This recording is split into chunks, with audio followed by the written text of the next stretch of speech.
يا عالم السر منا لا تهتك الستر عنا. Assalamualaikum warahmatullahi wabarakatuh. Kenapa semua terlihat jahat? Rasulullah Shallallahu Alaihi Wasallam mengajarkan kepada kita untuk berlapang dada. Jika kita harus marah pun, kita tidak boleh mendendam. Inilah obat kesejukan, penghantar keindahan hidup dalam kebersamaan. Hati yang pendendam akan selalu tersiksa. Selama ia masih hidup bersama dengan sesamanya, maka ia akan selalu menemukan kesalahan karena manusia adalah makhluk yang bisa bersalah. Sahabatku, diceritakan ada seorang yang mengeluhkan rasa sakit di setiap bagian tubuhnya apabila disentuh oleh jari telunjuknya. Dan ia pun berusaha untuk mengobati rasa sakitnya. Namun sakit itu pun tidak kunjung sembuh. Sekujur tubuhnya masih saja terasa sakit jika disentuh oleh jari telunjuknya. Sungguh, orang tersebut tidaklah akan pernah menemukan obat jika ternyata yang diperiksakan ke dokter adalah hanya bagian tubuh yang disentuh oleh jari telunjuknya saja. Sementara ia melupakan jari telunjuknya yang justru merupakan sumber dari sakit itu sendiri. Perumpamaan di atas adalah sebuah gambaran tentang sikap hati yang penuh dendam dan kedengkian. Ia akan sulit hidup dalam sebuah kebersamaan. Dalam pandangannya, semua orang seolah-olah memusuhinya dan tidak ada yang benar. Padahal, yang menjadikan orang lain menjadi tidak baik dalam pandangannya adalah karena hatinya sendiri yang telah kotor. Hati yang akan mudah tersinggung dan mendendam jika ada yang berbuat salah kepadanya akan selalu diingat dan disimpan di dalam hatinya. Bahkan terhadap seseorang yang secara tidak sengaja melakukan kesalahan kepadanya, maka sudah harga mati baginya untuk dicap sebagai penjahat. Ini adalah jari yang sakit.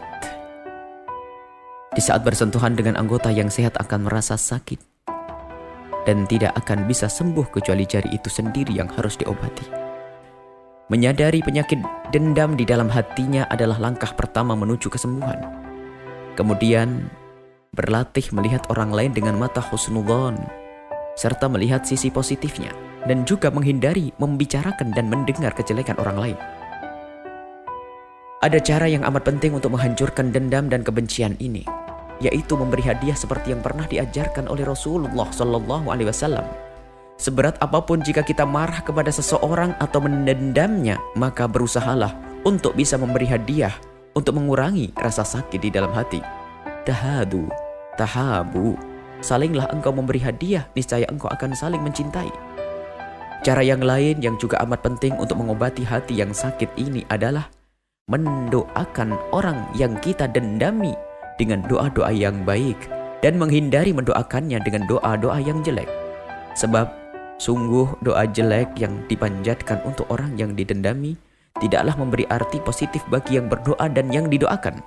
Bahkan penyakit dendam akan semakin subur di hati orang yang mudah mendoakan orang lain dengan doa-doa yang jelek. Jika doa itu dikabul akan menjadikan orang yang didoakan semakin tidak baik, dan sangat mungkin yang berdoa ini akan menuai kejahatan baru dari orang yang didoakan. Juga disabdakan oleh Rasulullah Shallallahu Alaihi Wasallam, doa jelek yang dipanjatkan akan dikembalikan kepada orang yang mendoakan itu sendiri. Akan tetapi, jika doa baik dipanjatkan, maka di samping hati kita akan merasa bersih, ternyata ada janji dari Allah Subhanahu wa taala bahwa Allah Subhanahu wa taala akan terlebih dahulu memberi kepada orang yang telah mendoakan sesuai dengan yang dipanjatkan. Subhanallah. Dan setelah itu, untuk mengetahui apakah masih ada dendam di dalam hati kita atau tidak, tengoklah ke dalam hati kita masing-masing. Setelah kita berdoa, sudahkah kita bisa dengan penuh kelegaan saat mendoakan orang-orang yang bermasalah dengan kita dengan doa-doa yang baik? Jika belum bisa, nyatakanlah dengan pasti bahwa hati kita masih kotor. Buya Yahya. Assalamualaikum warahmatullahi wabarakatuh.